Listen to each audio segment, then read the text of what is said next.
Maybe right now, there is a beautiful coat hanging in your closet. The fabric is rich. The price was not small. Buying it once felt like stepping into a different kind of life. You imagined wearing it somewhere special, walking into a room and feeling for a brief moment that you had already arrived. But that moment never came. You have never worn it. Maybe the tag is still attached. Each time you open the closet, your hand passes over the fabric, and the same thought returns. Not today. Today is too ordinary. Better to wait. So the door closes again. The expensive coat stays in the dark. You put on the familiar jacket and step back into another day shaped by compromise.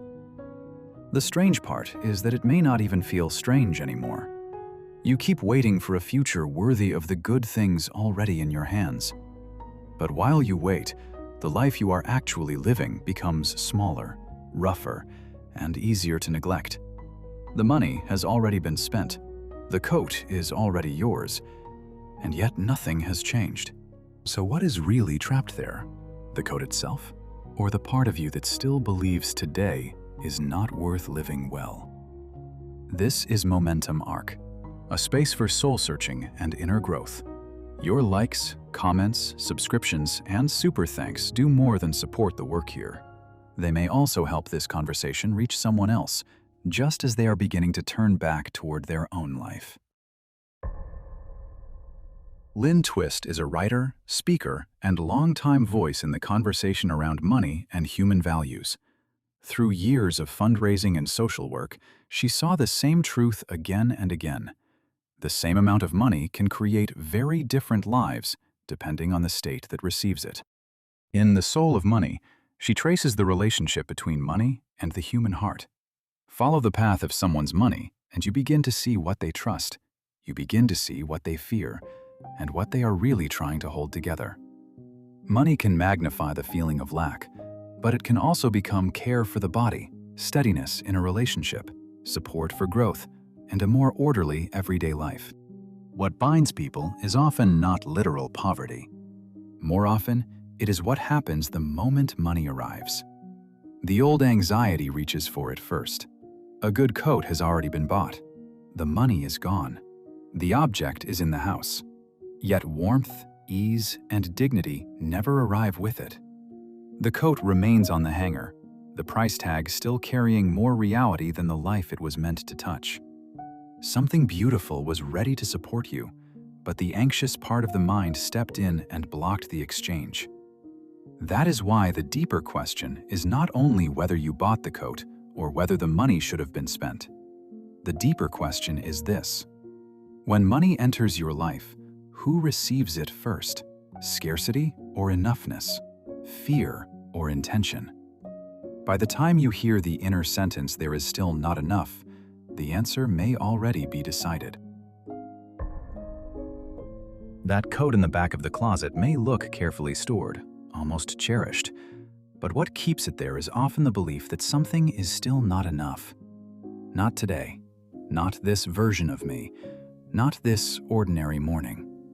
A better mood, a more polished self, a life that finally looks worthy of the thing already hanging in your home. So the coat goes back into the closet, and life is pushed forward into later once again. This is close to what Lynne Twist keeps pointing to when she writes about scarcity.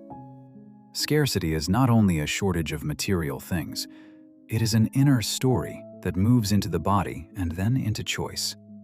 It tells you that resources are never enough, time is never enough, love is never enough, and you yourself are never enough. Under its influence, every expense feels risky. Every improvement feels excessive. Every bit of beauty has to wait for a more permitted future. Once that state takes over, a person can live inside abundance and still move through a thinned-out life. Good clothes are in the closet, but the body keeps wearing what has already gone dull. Good dishes are in the cabinet, but the table still receives whatever is easiest. Useful objects sit in the house, yet daily life goes on as if they never arrived. It is not that the resources are missing. It is that life has not been allowed to receive them. Scarcity is especially skilled at dressing itself up as caution. It says, "Not yet. Save it. Be sensible. Hold back a little longer." It even borrows the language of responsibility, so that postponement begins to look like maturity, and self-denial starts to resemble virtue. But a life is rewritten in exactly these small delays. You do not lose sensitivity all at once. You put the good things aside often enough that the body eventually learns to expect roughness as its standard setting. At that point, the coat becomes more than a coat. It becomes evidence.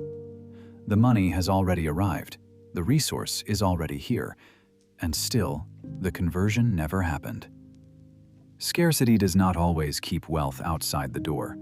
Often, it lets wealth in, then immediately leads it into a room with no windows.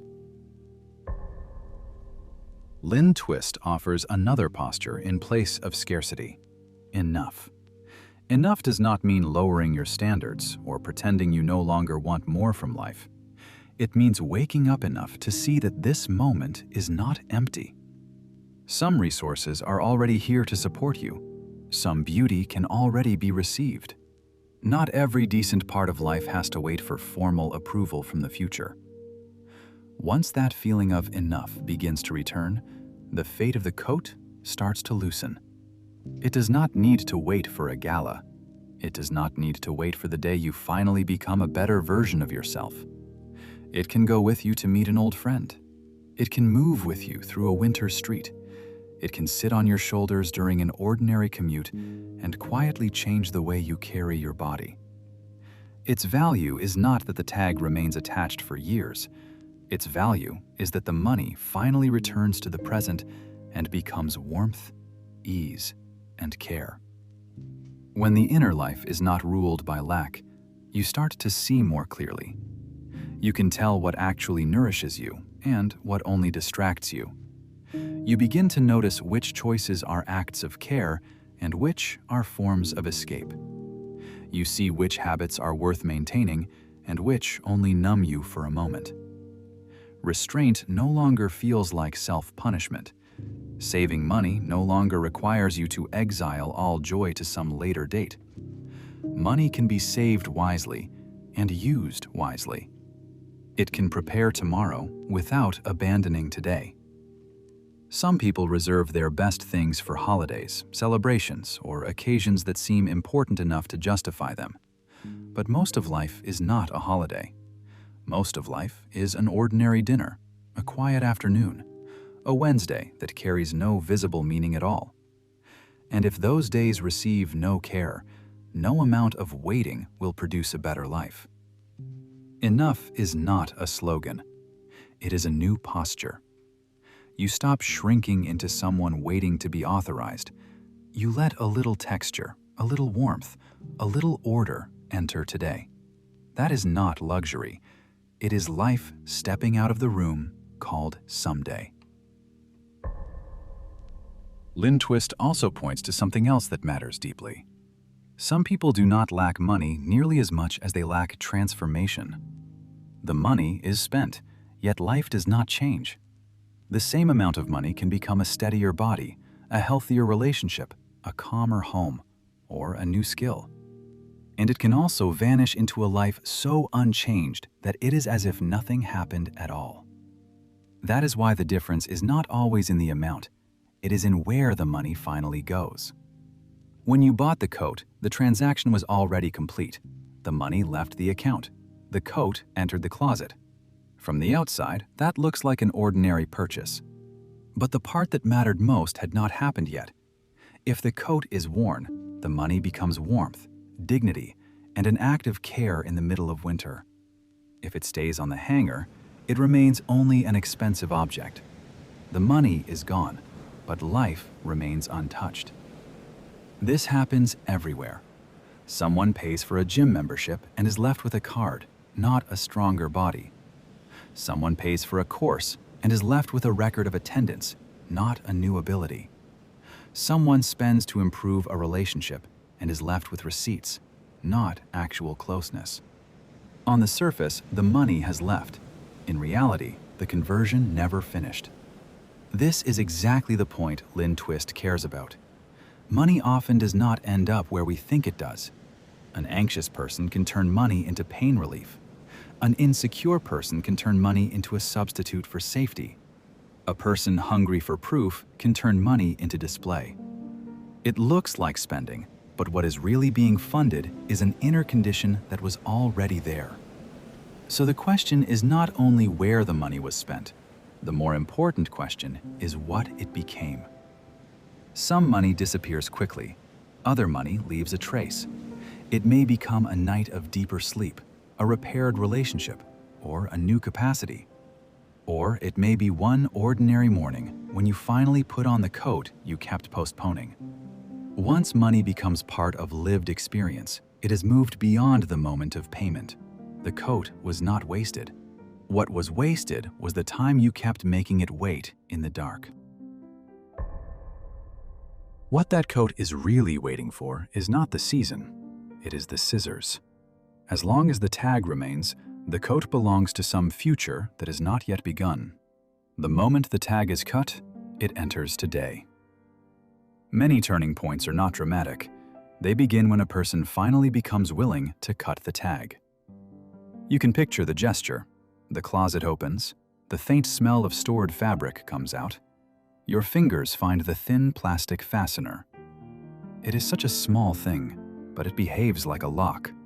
It keeps the coat inside later, and it keeps you inside the belief that today is still not enough.